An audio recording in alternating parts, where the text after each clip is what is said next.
Back for another episode of the Coast Boys podcast. My name is Izzy. I'm Gabe. And today we're joined by Marcus Ziemer. Marcus, how you doing? I'm doing great. Great to be here. Yeah, thank you for being here. We're really honored to have you on. Today is going to be a bit of a different episode. The way we structured it, we had people on our Instagram submit questions. A lot of our viewers are either ex-college players or people that are trying to pursue a career in soccer. So this is going to be a great episode for them to really hear your insight. Do you want to just explain a little bit about yourself before we get started? Yeah, I grew up in Sonoma County and played at Annalee High School and then Santa Rosa Junior College and Sonoma State. Left for a couple of years, came back as an assistant coach at Santa Rosa Junior College for 1 year. And then my old college coach, Peter Renaud, recruited me over to Sonoma State, where I was the assistant coach for 2 years and became the head coach in 1991, 30 years ago. Dang. Wow. You've been there a long time. Long time. Was it always soccer for you? Was it always wanting to coach soccer? What was the initial plan starting off? Well, I was actually going to be a lawyer. That's and I actually signed up for the LSAT, the law school entrance exam. And then I always coached from the time I was pretty young, and then kind of that opportunities opened up, and I just kind of went for it and left law school in the dust. Any regrets? Yeah. No, not at all. I've had an unbelievable career, and it's been I've never had a real job. I've never had a 9-to-5 job. So I've been very fortunate. Yeah. Did you ever want to play professional when you were younger? Yeah, back when I was younger, there wasn't as much pro soccer, so it was hard. I never. I might have played semi-pro after college. I played down in Fresno for an unbelievable team. Fresno International, and had some opportunities, but then the coaching thing hit. What I'd already always planned on doing. I have relatives in Germany, and I wanted to go over and live in Germany and try and do like an internship at FC Cologne. They live right near Cologne, and learn German. But then I got the full-time job at Sonoma State, so it kind of changed that a little bit. Yeah. So. Can you talk about that process of you getting hired for Sonoma State? Was it something you had to study for? Was it just they saw your record or saw what you had done before and they offered you a job there? Or how did that go about? Yeah, well, back the program started in 81. I played 83 through 86. And then they had one coach for both the men and the women, Peter Renaud. He started the program and then coached two teams. Then when he brought me back as an assistant, I was assistant basically for the men's team. And then 90 and then 91 or 80, 89, 90, I was assistant coach for the men's team. In 90, I basically second half season coached the team a lot on my own because he was busy with the women. And in fact, that year in 1990, the women won the national championship.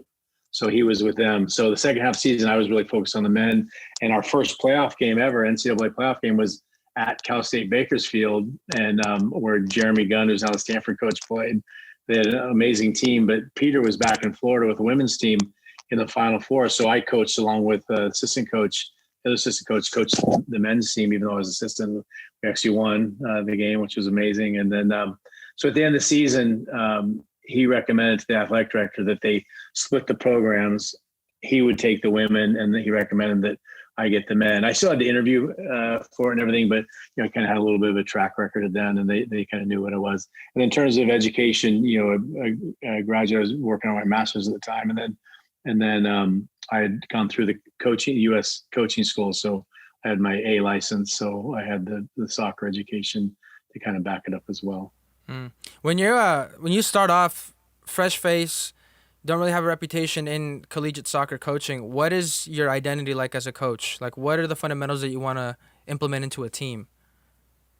Well, I mean, back then, when you're younger, I think, you're younger, you're a little more closer connected to the players and like super intense. It's like a lot of intensity, maybe not as tactical, a lot of smart, not as well educated in the game. You learn a lot over time, but it's more like the stuck in, you get the guys stuck in, you connect, you fight, it's the attitude, the mentality, that stuff. Cause that was initially, I had a soccer background, but I was super intense. I'm not nearly as crazy. And I used to work them out so hard. And we used to work out so hard, the running and I mean, overtraining. but on one hand, it helps with the mentality, but on the other hand, it's a lot more scientific now in terms of how you train and prepare players. So yeah, you learn over time. So I think that's part of it. But I do have to say, I tell my assistants when I get to a point, even though I've been coaching for 30 years, when I get to a point where I can't feel like I'm connecting with the players and it's time to step down, because it's a valuable part of the job. I don't want to be the old guy that's just doing, it's like the old guy that they can't relate to, they're afraid of. When it gets to that point, then I'm going to hang up the whistle. Yeah, I can say that personally. I've been fortunate enough to be at multiple programs. I played for Shane Huff at Mendocino College, and I played for Darren Leslie in Cal State San Bernardino, somebody that you're very, pretty well. Yeah. And I can say that about Sonoma State is that when you go there, it does feel like you're joining like an exclusive club. There's this sense of camaraderie within the players, with the alumni as well. It's like you're joining this group of guys that have known each other their whole life. And that stems from the coach implementing that culture there. Can you talk a little bit about that, the culture at Sonoma State? Yeah, it's like a family. Well, initially, my first year in 1990, I was assistant coach. My three brothers played for us, Andrew, Benjamin, Christopher. Two of them were All-Americans. One was All-Far West Region. And we went in 89 when I was assistant. We were horrible. We started super slow. And I got sent on the road recruiting and just trying to. And then we had a great recruiting year. But back then, nobody even knew Sonoma State as a university, let alone soccer program. So I brought my three brothers plus some players I'd coached at the JC. We were state runner-up at the JC at Senators of JC in 88. So I brought some guys in and hit the road and just brought a bunch of players in. We went from being like, down near the bottom third of the table to 90. We won the conference undefeated. And then 91, my first year head coach, same thing. So I had my brothers there. So, there was already a family. And then I've always wanted to enjoy my job. I've related well to players and want to get to know them and not just be like an ass that's just screaming at them. And so, I've been able to find a balance between being a hard ass and when it's necessary, but also getting to know players. And I've helped a lot of players through a lot of difficult situations and celebrated fatherhood and graduations from law school and all kinds of things. So try just to incorporate that. And then over the years, I had to learn, who I'm trying to be careful who I bring in. If I don't think I'm going to enjoy coaching somebody, then sometimes I don't bring in a talented player because they're just not somebody I want to work with. So trying to find that talented player who is a good guy that is going to be fun to work with. Although I do have to say, I think we have a good, strong culture. So you can take a chance on a guy or two and hopefully change their life and they kind of get it and change, become like a good dude, but you can't always guarantee that. And I think if you bring too many guys like that, which I did in the late 90s, had a group that almost ran me out of coaching. They were a bunch of transfers, good players, but just not respectful. And we were on a different page. So try and be careful who I bring in. When you do have players like that, you don't have to answer this if you don't want to, but if there is a player that you have an issue with, you as a coach, how do you deal with that? Is it like my way or the highway? Do you try to resolve the issue? No, I definitely try and work with them and communicate with them and give them, give them a chance to learn, to get it. And we had a kid, a transfer like maybe 6 years ago that came in. He played a lot as a freshman, sophomore, and it was just the way he treated. He was actually a really nice guy, but just the way he treated his teammates and the thing. And then finally, his junior year in tryouts, and I had communicated with him, and he knew the issues I was talking about, the way he communicated with people and what I expected from him. And then in tryouts, he was he was very disrespectful to teammates, and so we got rid of him right there in double days, cut him. And he was a little shocked, but it was addition by subtraction. We went on the NCAAs that year, and it was 2016. Had a great year, and just so much of my energy was going towards dealing with the issues surrounding him. So, but my conscience is clear. I mean, I had several meetings and tried to communicate and end the year and just tried to let him know exactly what we're looking for, and he wasn't able to hold up his end of the bargain. Are you someone who believes that when a team is well liked and everyone around the team has really good positive energy and stuff, that translates into game time? Like they play much better if everyone's friendly with each other and everyone's kind of sees each other at the same field? Yeah, I think absolutely. That's when it's really enjoyable. When you have a group, like we won the national championship in 2002, and we had an unbelievable camaraderie. And I can go. I mean, I get choked up talking about it. We're down at Dominguez Hills in the first round of the playoffs, and our backup keeper, who was a stud, but we had All-American Matt Bernard, who was our starting goalkeeper. Our backup, Steve-O, didn't play a whole lot, and he would have been a starter on most other teams. And we're getting ready to go. We're in the locker room before the game at Dominguez Hills, and he stands up. "Can I say something, Coach?" And I say, "Yeah." And he's like, "I'm not going to play a minute today, but I'm so effing ready. And we're going to, mask." It was like that. Just like took the pressure off. Like guys that didn't even play were all in. It was just a group that was fighting for each other.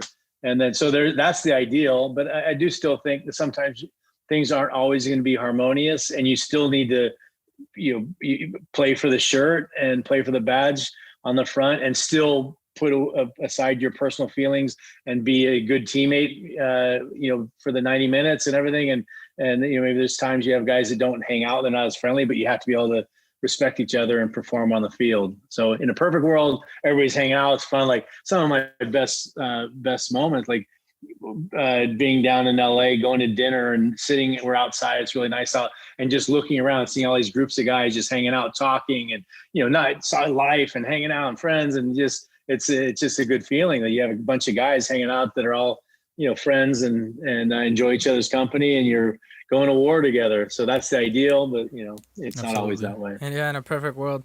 Earlier, you mentioned recruiting when you first started off coaching there, and they sent you recruiting. When you do go recruiting now, like, do you have spots that are your favorite to recruit at? Do you try new places every time? It's a combination. Back in the 20 years ago, 25 years ago, there weren't as many tournaments and leagues, and so you could find like kids out in the middle of nowhere. Now, if you're a good player, there's chances to get discovered. You can send video to coaches. You can go to ID camps. You're playing in tournaments where there's all kinds of coaches, so it's harder. So I have my tournaments I go to where I go look. I have over the years I've built a network of coaches that I respect, that know what I like in a player, and they've sent players on to college, so they know what it takes to succeed at our level. I have kids that send me a video, and maybe something piques my interest, so I'll go out on my way to just go watch them. So it's a combination of a lot of things. Gotcha. What is it that you look for in young players trying to break into the collegiate scene?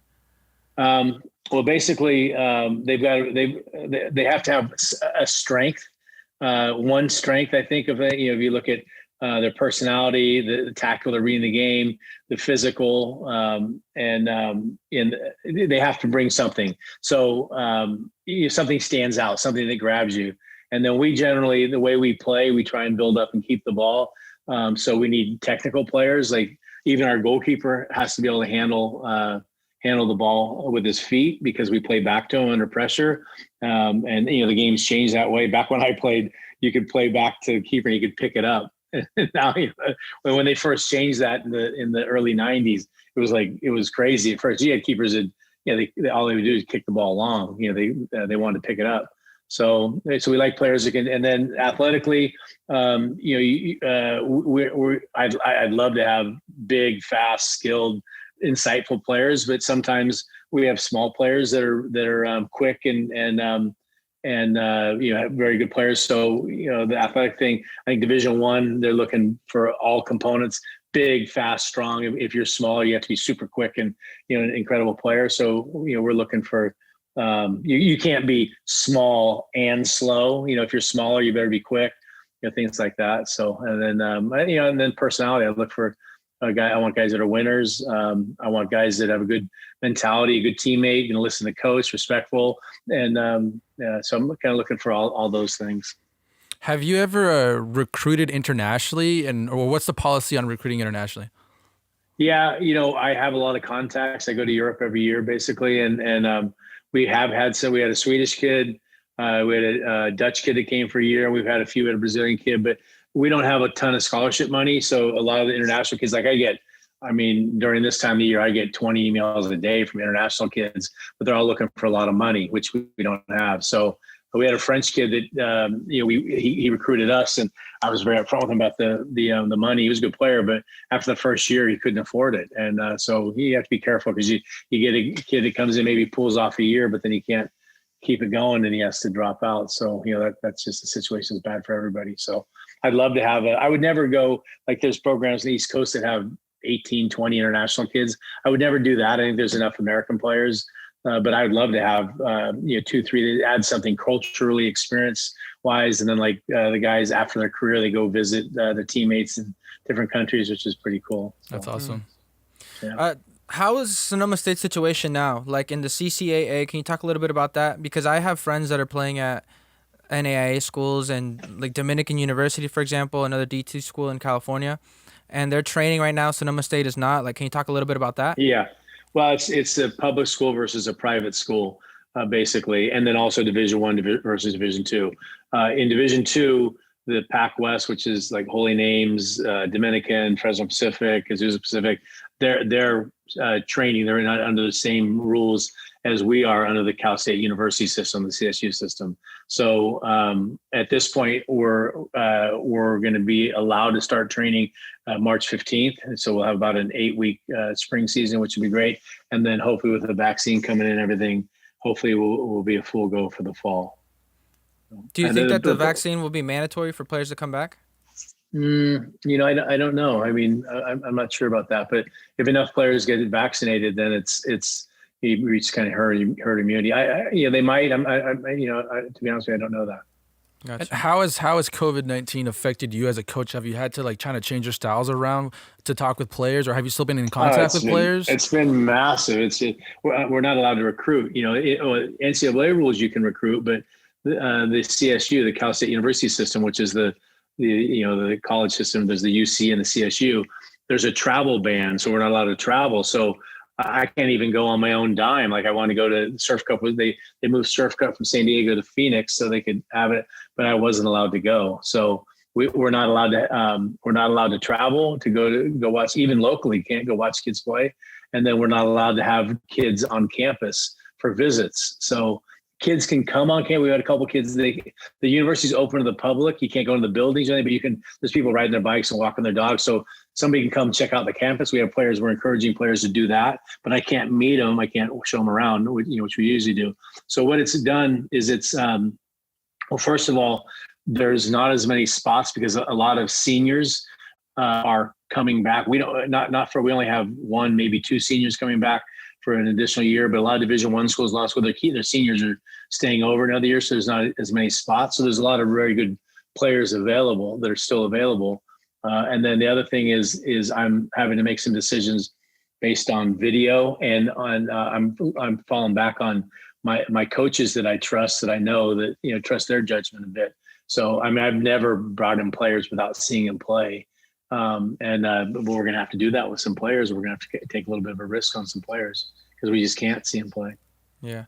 Is there ever, like, when you're recruiting players, is there ever like a sense of frustration because the best of the best are going to be going to like Stanford and to Cal Berkeley? Like, does it ever feel like you're getting the leftovers, or how does that feel as a coach? Oh yeah, certainly. I mean, but I've been doing it for 30 years. So there's so many players though. And everybody sees something different. And we've had guys, we had a guy that went to Santa Clara, who walked on, didn't make the team, after a year, transferred to us. This is in the late 90s. And then ends up being our captain when we won the national championship. And we played Santa Clara in the spring. And who's the center back? I said, that's so. He was actually at your school as a freshman. He's like, oh, wow, we should have kept him. I said, no, he transferred and played a ton, developed, and now he's become the player that he is. So, yeah.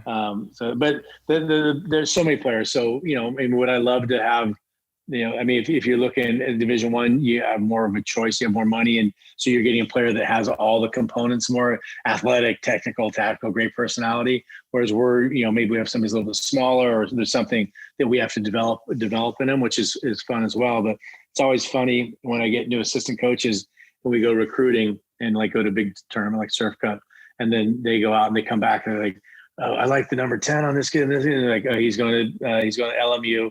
Like, hey, okay, he's going to San Luis Obispo. Okay, he's going to San Jose State. Those are the easy ones. The obvious, you go watch the field, anybody can pick out the top 5 players. Well, those kids are, going to go, they're already committed, or they're going places. Can you find the diamonds in the rough that with some work can become a top player? That's the fun part. Yeah. One thing, Marcus, that we always talk about on here with either ex-players or coaches is that athletic or the athlete's post-career depression. I've personally gone through it. You know, friends that we've had on here have gone through it. Like, you've seen so many players come and go throughout the years, and I'm sure you've seen it in your ex-players. What is your advice for players that are maybe headed in that direction where they are either forced out of their career through injury or the time has come? You know, they're not going to play at professional level. Like, what advice do you have for those players, or maybe that are going through it Yeah. right now? Yeah, I mean it's really difficult. The one and the thing it's really hard to make it as a professional player. We just had a kid just today signed with the California United Strikers in the NAISA goalkeeper, and he's just stuck with. He's over in Germany. He trained with OCFC, Orange County Football Club. Didn't quite make it. They played him with their PDL team. Then he went to Germany and he played and was doing really well. And he was going to move up, and then COVID hit. But he's just been sticking with it. And he finally signed just today. He told me it's finally official. So, you know, you have to have a certain mentality, and you have to really want to go after it because there's not a ton of opportunities. But I think when it comes to an end, a lot of players after their college career, they go on and start working. And my advice, keep playing as high a level as you can, whether it's like we have the Sonoma County Soul, or if you're wherever you are, there's teams. Just play at the highest level you have. It's a little bit different here than in Europe. Like in Europe, there's so many local leagues and like kids will play. If you could play at a third, fourth division, which is an incredible level, you could be a lawyer, a doctor, or whatever, and making an extra, you know, sometimes $1,000, $2,000 a month, playing in great stadiums and everything, and you're trying to, and you can play and work. Here, it's like you get to the point where you have to make a decision. Am I going to try and keep trying to play? And even some of the guys playing, second division, third division here in the States might be making $500 a month. They're looking just for a chance to play. So, you know, I think try and keep playing at whatever level you can. Soccer's a sport where you can play lifelong. Like American football, you can only play so long. You get so beat up. Soccer, you can play. You know, I still play sometimes. I'm, almost 60 years old. So. Try and keep playing, and then trying to, you need to be setting yourself up for another career as well. So hopefully you have something to fall back on that you can, so you can play at a decent level and still, have a direction in your life. Kind of piggybacking on that, have you ever coached someone and maybe they were a starter, they were playing really well, and then maybe 2-3 games in a row they're in a rut, they're not playing well, and have you had to then sub them out or put them on the bench? And then have they ever kind of faced some mental challenges there where they're trying to get back to the first team, but they're in a rut right now? So what do you say to those players, or what have they done to kind of put themselves out of it? Yeah. That's a really difficult thing because obviously the lineup changes and it's not fair if somebody's not performing. You have somebody working their butt off in training and playing really well, subbing in and doing well. I mean, you have to be performing in order to play. So that certainly has happened a lot. I've had some heartbreaking situations, including the year we won a national championship. We had a guy, a starter got injured, and we had a guy that subbed in for like 9 games. He won every game. He was doing really well, but the other kid was a better player. When he came back from injury, he got his spot back, and it was really rough. But the mental part of it, we work with a sports psychologist, and the mental part of it, you try and tell players, and I have kids that play, my own kids that play as well, but try not to let their confidence and everything be affected by somebody like me. I mean, just because you're not playing, prove me wrong. Come work your butt off and try and prove me wrong. Don't just because I get on here or push challenge you. Don't. I mean, if you're going to wilt and struggle mentally, then I mean that's who you are. You got to be able to battle back and keep a positive attitude and try and work your way back in the lineup. But I mean, it's difficult. I mean, as a coach, you lose a couple games, you start to doubt yourself. And I mean, at our level, we're not getting hammered by the press, but you look at professional coaches and, maybe even like look at Jurgen Klopp. They lost today. I mean, people talk about him being under pressure, and they won the Champions League and the the Premier League, and he's a stud. But all things, kind of time runs out. Sometimes you got to move on. So yeah. You talked earlier about your guys' trips to Europe. How often is that? And you want to talk about those trips a little bit? Yeah, well, NCAA allows a trip every 4 years, an international trip every 4 years. So we started in 2002. We went to Mexico, and then after that, 2006, we went to Holland, Belgium, and Germany. I have relatives in Germany, and we have a lot of connections in Holland. My brothers and I, include top coaches at top clubs. So I go over there every year, to go observe trainings and learn and just try and meet coaches and everything. So we brought our team 2006, 2010. We were supposed to go back to Mexico to Chivas and Monterrey. We through my brothers and I, we knew some people that really well connected. So it would have been an amazing tour. But at the time in Monterrey, the cartel stuff was really kicking up. So they actually didn't let us go to Mexico. So 2011, we went back to Europe, and then we went again 2015. Then we went 2019 was our last tour. So we'll go again 2023. But it's an amazing experience because the whole team goes. We play like 4 to 8 games. So like this last time we had a big squad. So we played first team, second team. We would go in and play a club's second team. Then our first team would play their first team. We went to a bunch of games, including we got to see the German Super Cup, Dortmund, Bayern Munich in Dortmund. We were in the Yellow Wall. Nice. It was insane. And we've seen so many great games. We went to Van Gogh Museum. We go to, cultural. We go to castles and churches and, just Amsterdam, Cologne. You've been all over the place. So I go to Belgium, go to Bruges, and so it's an amazing experience for the guys. And now going back to 2002, almost most players have been on an international tour, so they share that in common. So it's kind of What cool. an experience. You mentioned the yellow wall.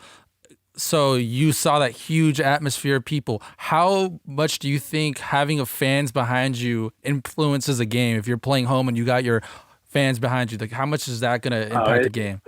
It's massive. Some sport, basketball is super because it's such an enclosed, small. It's a smaller arena. So, but soccer, they're saying like Liverpool, it kills Liverpool because they don't have the fans. They're behind them. But Dortmund, you have 82,000 fans, and there's the yellow wall, which is a standing section behind this. It's the Südtribüne, which means South Tribune in the German. 25,000 fans standing there singing, yelling. It's insane. So it's super intimidating. And, it's like when it can support you and really, it can really helps you when you're the home team.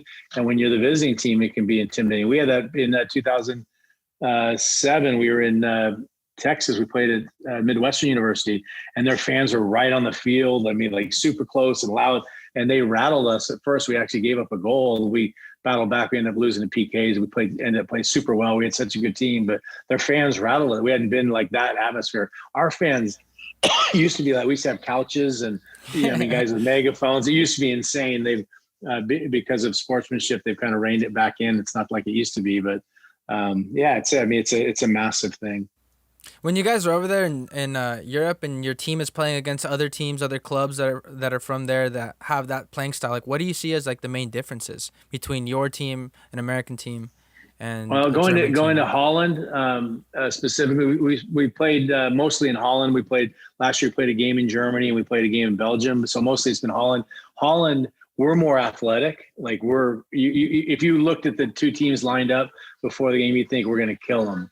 Because we look so athletic, but they're so technically proficient in their position. So if they're a right back, they can defend, they can win head balls, they can play nice balls forward. They're not like super smooth, silky players, but for what is required to be in a right back or center back or whatever. And then they're super tactical. They press, put you under pressure. They know how to make adjustments. We press them, they just play out of it. So we try and emulate Dutch football, and super, super tactical, the way they read the game and make adjustments. And so that's what we try and emulate. But we have really good players, but they grow up in a structured environment where it's almost like they grew up like our kids grew up in learning math. You learn first, you learn how to count, then how to add and subtract and multiplication and algebra. They learn football the same way. They're learning building block. Here, it's a little more ragtag. You play, it's not as much of a structured upbringing. So and then they're also they're watching top level soccer, on TV and live, and so they learn from that as well. So that's kind of the differences, I think. Do you take bits and pieces of different play styles from Holland, from Mexico, from all these different places that you visit, and do you incorporate that into your own team? Absolutely, yeah. I travel a lot. I've been to Mexico. I spent a week at Chivas.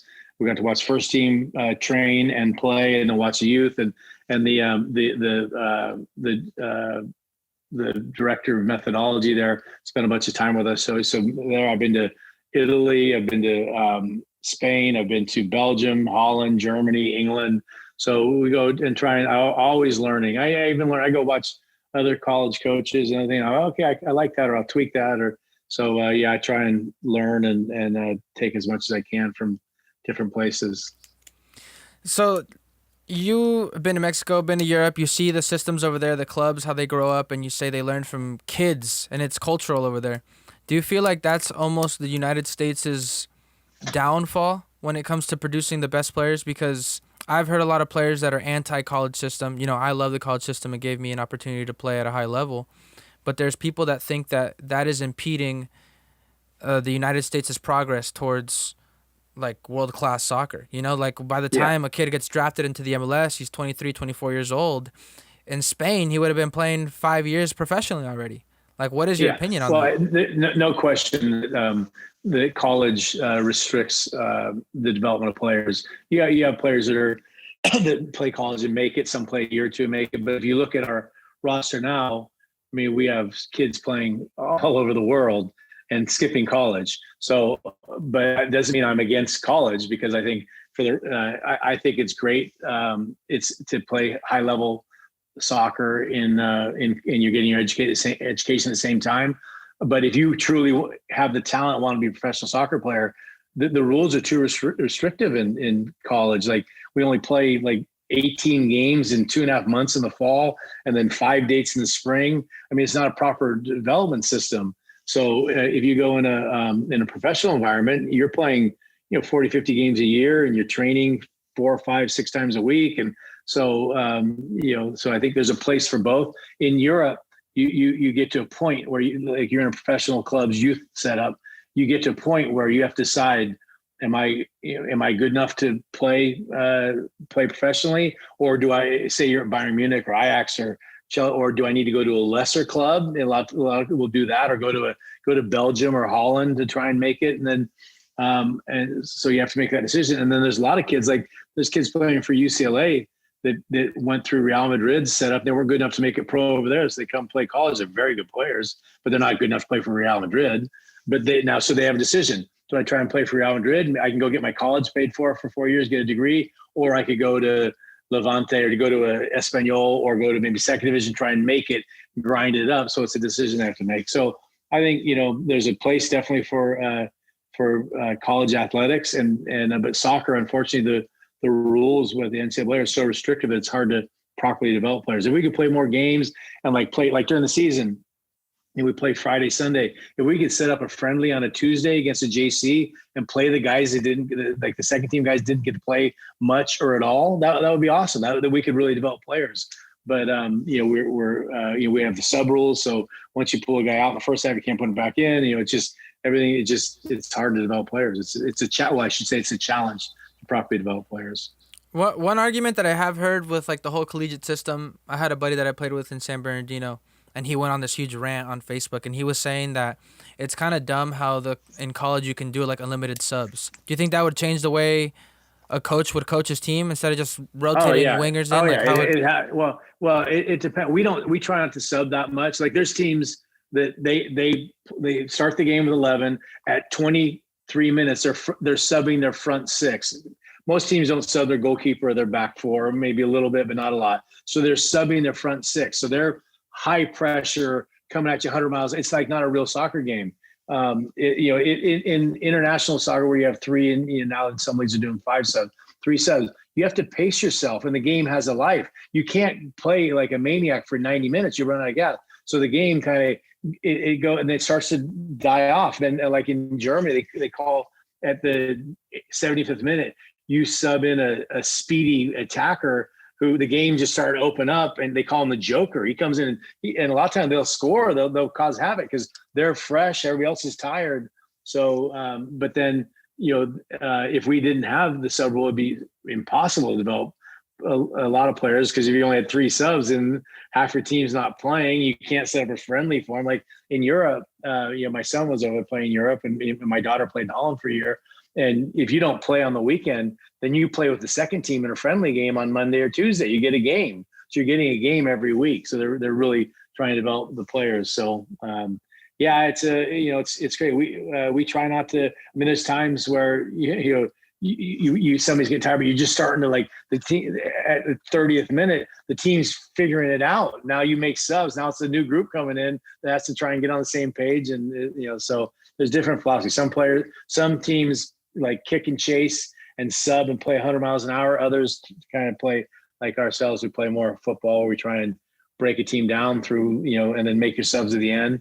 And the other thing that's crazy is we play Friday, Sunday. So if you have guys that are playing 90 minutes on Friday, 90 minutes on Sunday, they're shattered on it. I mean, but you guys push through it and do whatever. I've asked the coach at Bayer Leverkusen, Peter Boss. I got to spend 4 days with him, almost 10 years ago, maybe 8 years ago.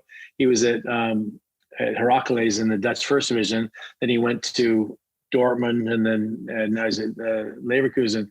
I showed him my schedule and said, we play Friday, Sunday. Would you recommend taking a day off on Monday or Tuesday? He said, well, first of all, they're shattered on Monday or Tuesday from the previous games. He said, you need 2 teams.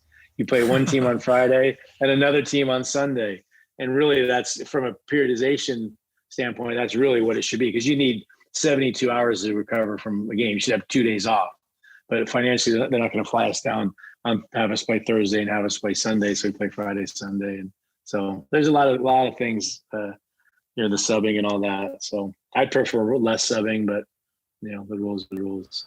What does a typical work week look like for you? So you said you have games on Fridays and Sundays. So are you preparing for the game starting Tuesday or starting Monday every week? And what are you in charge of doing per se? Are you running all the drills? During the season, we're required to give 1 day off. So we have Mondays off. So we train Tuesday, Wednesday, Thursday, game Friday. We train Saturday morning, and then we play Sunday. Then we have Monday off. Wednesdays, we always do video where we're evaluating the past week and our performance, and then looking at the Friday opponent and watching video and kind of, so we know how they press, how we're going to be able to build up, any adjustments we need to make, their strengths or weaknesses. And then on Saturday morning, after we train, we watch a video for the Sunday opponent. It's tight, but trying to look at us from Friday, like, hey, look, do we need to do this better? We need to change here. And also show them our next opponent, so we kind of have an idea going in.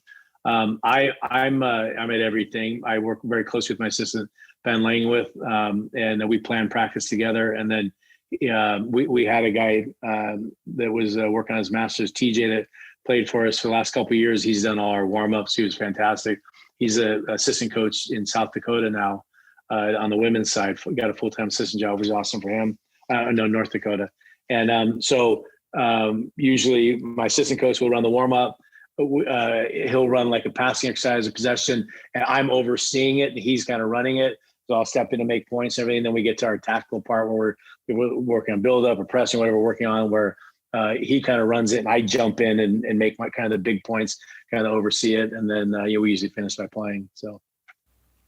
That makes me miss soccer. Yeah, I know. I miss practicing so much. I haven't coached since March. We've been off since that's crazy. COVID hit. It sucks. Yeah. When do you think we're gonna come back? When do you see it? Other than March, like when everything's gonna go back to normal. Like, do they tell you? Do you guys have meetings? What does the AD say? We do, and it's everything's here. California is still locked down. Like Disney World's open in Florida. One of my daughters played at Texas A&M this past fall. They traveled. They played their full schedule, and they trained, and things are more open there. I went there twice, and restaurants are open. You're wearing face masks, but restaurants are open and things. So everybody has a different way of dealing with it, and it's crazy because Florida has less cases than we do, but we're locked down. So I don't want to get too much of that, but so I think with the vaccine coming in, it's right now. all the healthcare workers and the police and firefighter, they're all getting doctors. They're all getting, the next phase is educators. So we're hoping to get vaccinated, in this spring. And then I think when people get vaccinated, hopefully it dies out. Hopefully we're back to semi-normal by the fall. Yeah. You talked earlier about like the NCAA restrictions. I kind of want to just ask before we moved on. And I've heard you mention the structure of a week in the spring season. Do you want to talk about that? Like the restrictions, what you're allowed to practice, how much you have in the gym, how much you have on the field, and what would you change about it? Yeah. Well, they did make one change, I think 2 years ago. In the spring, there's two segments. There's the first segment, which is a conditioning segment, basically. And up until a year ago, we were allowed 8 hours, but only 2 hours could be soccer. So we could be on the track in the weight room for 6, and it was just stupid. But now they've changed it. Now it's 4 and 4. So we can have 4 hours of training and 4 hours of conditioning. So what we do, we have Monday, Wednesday, we do lifting in that first 8 hour segment. Tuesday, Thursday, we do 45 minutes to an hour of conditioning and then train for an hour. And then we train Friday morning for 2 hours. So that's 4 hours. And then we lift in the afternoon. So we work it out where it's 4 hours of conditioning, 4 hours of training. Then we get to our kind of official spring where we're allowed to play games as well. Then the number of hours goes up. But we basically do the same thing, except now we just lift 2 days a week, Monday, Wednesday, and Friday afternoon. And then the conditioning part, Tuesday, Thursday, becomes a training. So we train Tuesday, Thursday, Friday morning, and then we're allowed to play 5 dates of games. Usually we have a big roster, so we try and play 2 games. Like we'll try and play, like last spring, we had an unbelievable schedule where we played 5. We were supposed to play 5 Division I schools with our first team, and then either a JC or D2 school with our second team. So everybody gets like close to 90 minutes. So it's really good for development, but that got canceled because of COVID. So, but the big thing I would change would be more games. Like make a rule in the spring where you can play as many games you want, or I don't know, 50, whatever number, but say you can't miss class or you can't spend the night, so we could go play a JC or play a men's league team if we wanted to, as long as we're not missing class. Nobody can miss class. I think that'd be, and then say, okay, you can have 8 hours. If you want to weight train for 8 hours, you can do that, or you can play soccer for 8 hours. We would probably do 6 hours of soccer, 2 hours of weight training, but back when it was 6 hours of conditioning and 2 hours of soccer, that's just, for me, that's just asinine. Yeah, it doesn't make sense. Like, I don't understand why there's so many restrictions on it.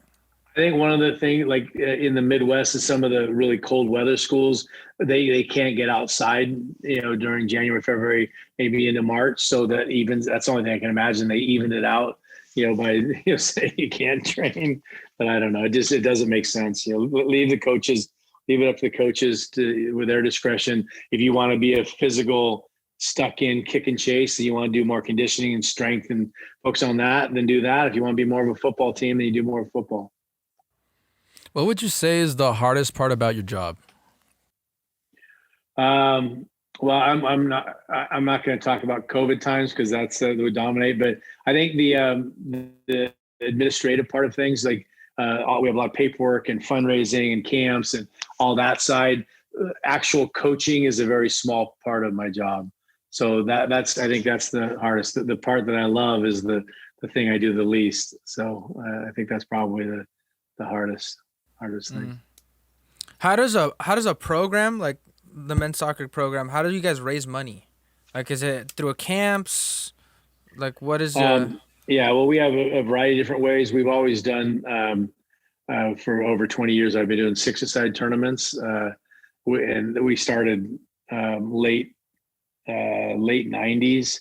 We're literally like 23rd year. We didn't do it this last summer because of COVID, but and we used to be the biggest thing around because we were before U.S. Club Soccer, and we used to get like 350 teams over 2 weekends and make a ton of money. So we do camps, we do a couple residential camps, and then day camps. We do ID camps where kids come in for a day and train like prospective recruits. And then we do we've done everything from worked at wineries to parking cars to all kinds of stuff.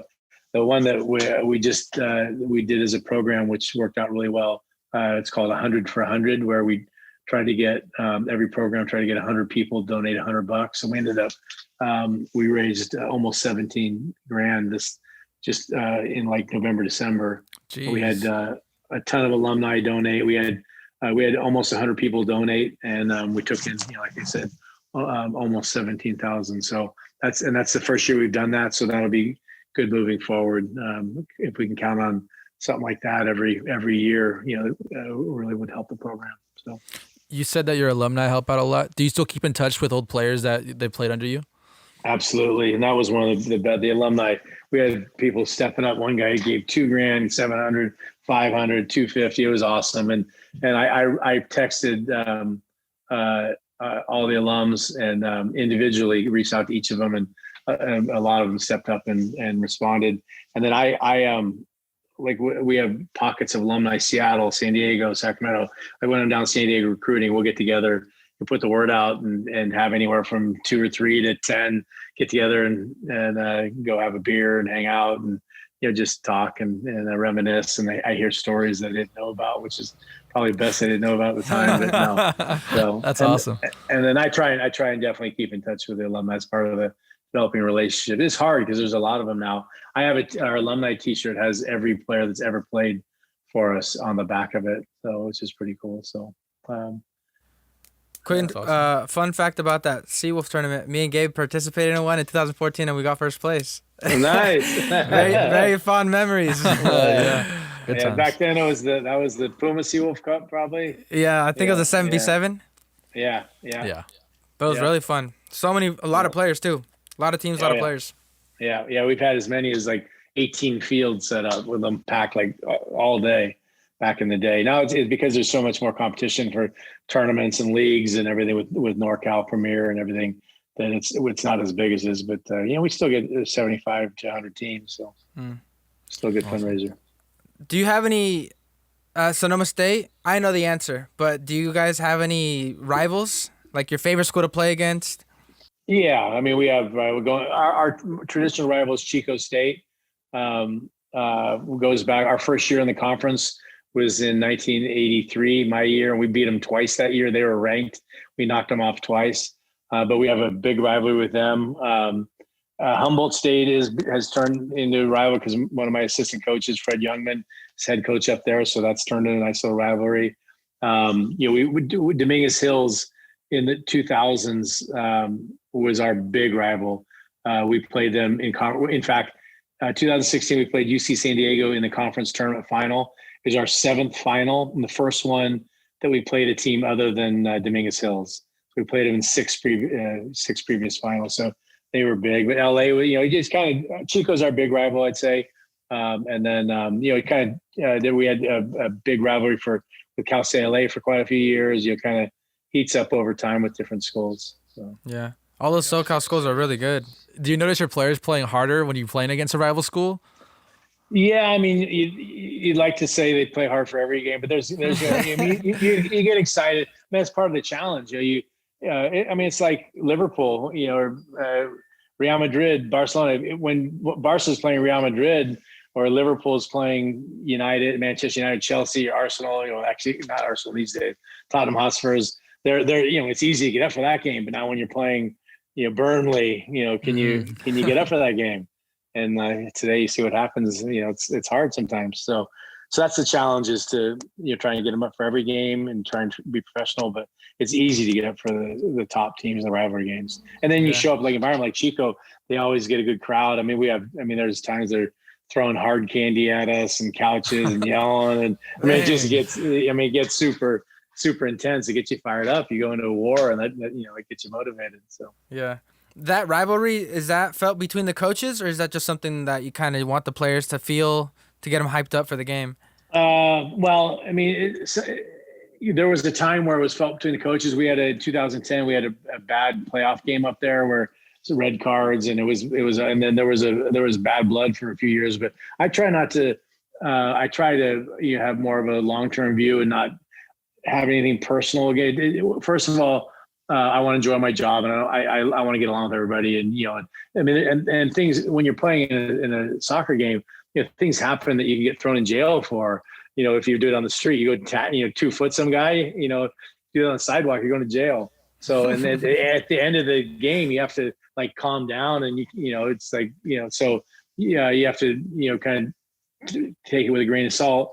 And then the way that the type of soccer that we play is more of a tactical. We want a more measured approach. If it turns into a street fight, I mean, I expect us to compete and try and win, but the crazier it gets, the less chance we have of winning. If it's an organized, well-refereed football game that's not just super physical and people just kicking the crap out of each other, it increases our odds of winning. So we try and keep it, not have it be on a personal level. We want it to be a kind of calm, emotional level, calm, unemotional level. Gotcha. What's the best game that you've ever been a part of? Best game ever. Well, we had one. People still talk about it in '91, playing against Cal State Stanislaus at home. And it was a game we had to win the conference to go to the playoffs.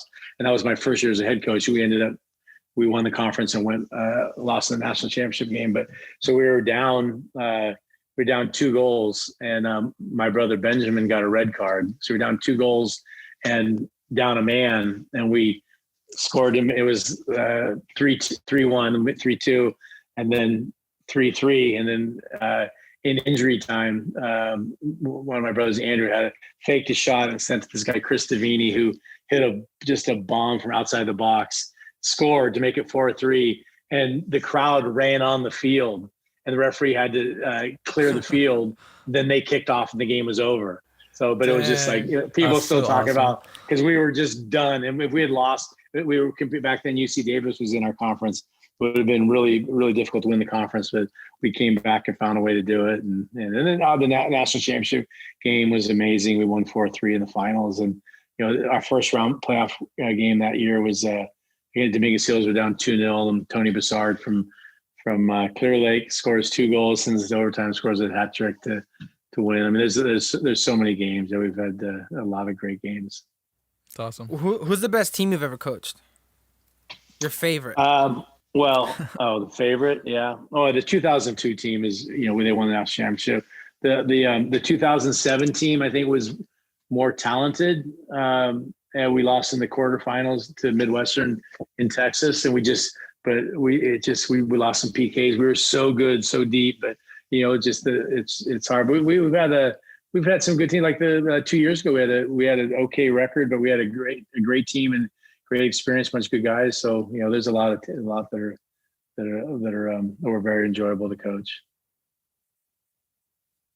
Okay, I got a question for you, Marcus. Is the 2009-2010 Barcelona team the greatest of all time? Yeah, I mean it's pretty hard to say it's not. There's a cool documentary I just watched. Again, it's called like Get the Ball, Take the Ball, Pass the Ball. It's a Barca documentary. It's on Netflix. On Netflix. I mean, just amazing. And they just what they did and in the Galacticos, what they did to Real Madrid, and just to win all the trophies they won. That group, not just that year, but over a 3-year period, was insane. So it's hard to say that they're not, especially like you watch the old Ajax teams, and they were fantastic.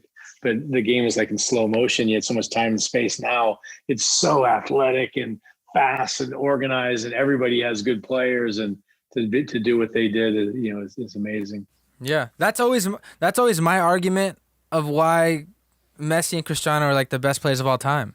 Like, Maradona and Pelé are great, but these guys are doing it now against elite athletes. Everybody now is an elite athlete. You can't make the professional world-class level if you're not an elite athlete. Yeah, and full-time professionals and treating their bodies like temples. I mean, back in the day in the 70s in England, I mean, after training, we had a steak and drank a lot and pub nights, and it was crazy. And you had the lower leagues.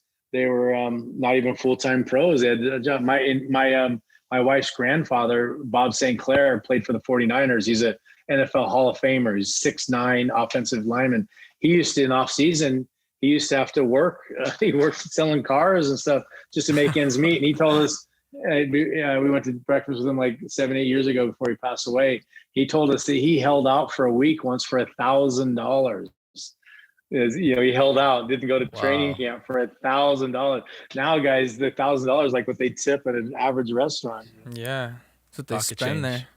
there. Yeah. Okay, so do you prefer Pep Guardiola or Jose Mourinho? Not even close. Pep Guardiola for sure.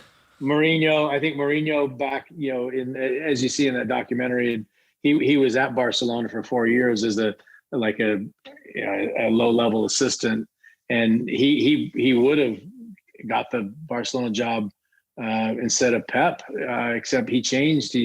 Barcelona's it's very important how they play, the style of play.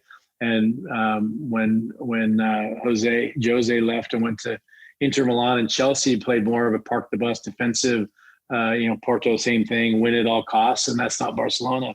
So in the as you see in that documentary, Johan Cruyff stuck his neck out for Pep Guardiola and said he was the man, and then he went on to do historic things. So I'm a Tottenham Hotspur fan as well, and it just kills me watching us play under Pep. Sometimes we have such a good team, but so like holding the reins back, and then there's been so many games where we're leading 1-0 and he just goes into subs into fifth defender, and we sit back, end up tying late rather than going for the second goal and winning 2-0. So I mean, there's being smart, and sometimes I think you can overthink the game, and in football they say prevent defense prevents winning, and sometimes you pull back on the reins and go in defensive shell and give up a late goal and you tie when you could have won 2-0. Yeah. Listen, Do you let ever me look tell at you, this? let me tell Oh, okay, go, hold go. on. Let Yeah. me counter that. Let me tell you why I respect Mourinho more. Don't get me wrong. Guardiola revolutionized the game. Now every goalie has to be good with their feet. Now every center back every player has to play like a midfielder, like an 8, basically. They have to be good with their feet. But Mourinho did it at Porto. He did it at Inter Milan. He did it with Real Madrid. But Pep Guardiola has only gone to the best teams. Like, he's done it with Barcelona, all the best world-class players. Goes to Bayern Munich, world-class players, spends whatever he wants. Goes to Man City, gets all the money in the world, spent like $200 million. $200 million. Like, that's a lot of money. So it's like, if he were to go to Everton, like Ancelotti, and try to do it there, or Porto, like Mourinho did it, like, that's something. But when you go to the best teams, like, it's kind of hard to judge his success. Like, obviously he's a great coach, and it's his style. You can tell a Guardiola style whatever team he's at.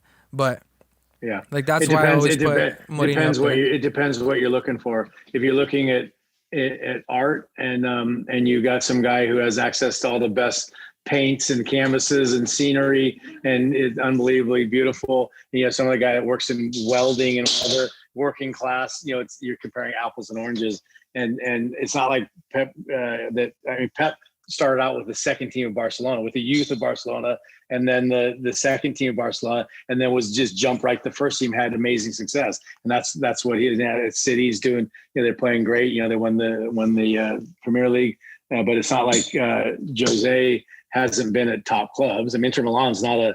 I mean, that's a top club. He's been at Real Madrid. He's been at Chelsea. He's been at Man United, and it just I mean his style and his. I have to be honest. Watching the Tottenham Hotspur All or Nothing on with him, I actually the way he treated his players and everything. I hate to say it, but I liked him. Like the way he treated his players. He really cares about everything. But his style, I just don't. I've never been one that just wants to sit back and just play to always just to win the game. For me, the artistic nature of football is really enjoyable, and I like that. If you have two teams just playing to win, just sit back and take no risk. That's a boring game. Like even when you watch Liverpool United, I mean that wasn't a great game because they both played kind of tight, scared, never opened up. I'd rather see a 4-3 game, exciting, and where there's a chance that maybe the goal is going to be scored rather than just. So I don't know. I just I'm not a huge the way, and then like.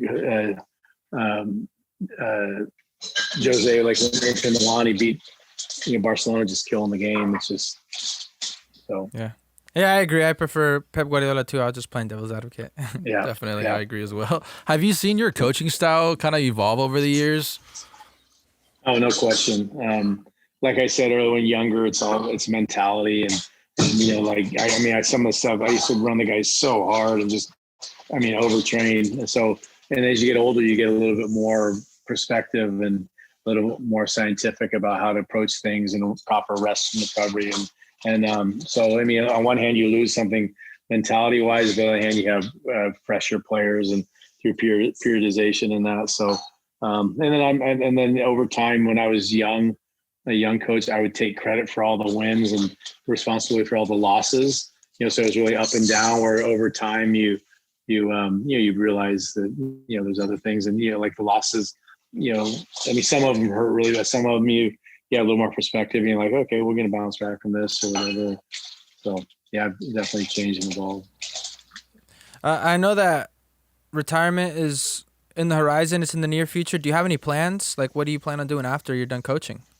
Well, I'm, I want to keep going as long as I'm enjoying it and as long as they'll have me.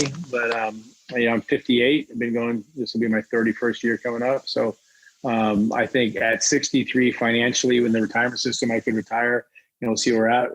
I actually have dual citizenship. I have a German passport. So my wife and I would like to live in Europe. So see when that comes and travel around, live different places. And then I've had a couple people, I work with a friend, the one who organizes our tours at Sonoma State. So maybe as a side gig in retirement, helping send youth teams over to Europe, would be a possibility.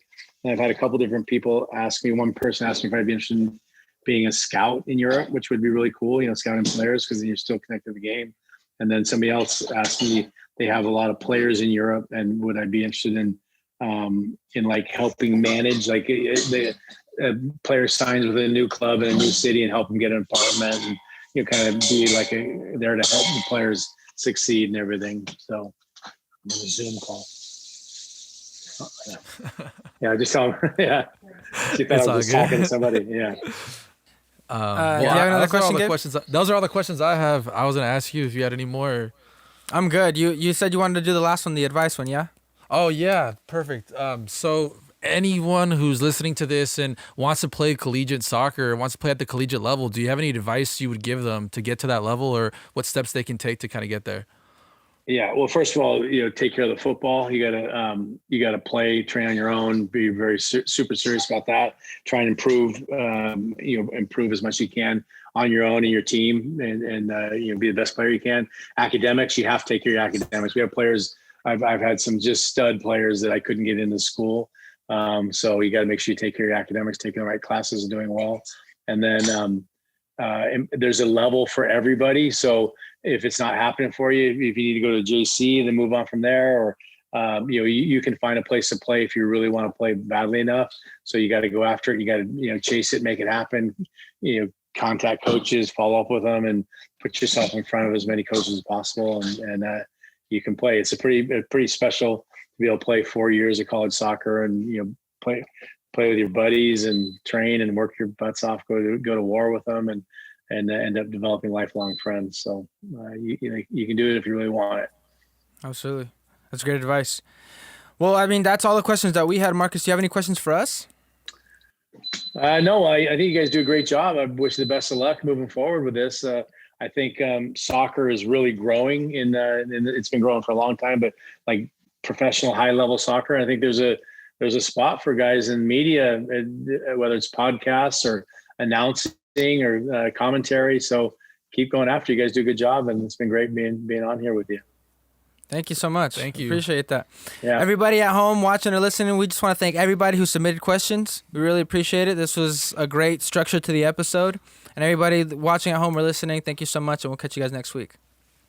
Peace. Marcus, that was good. All right. That was so good. Yeah. That was really good.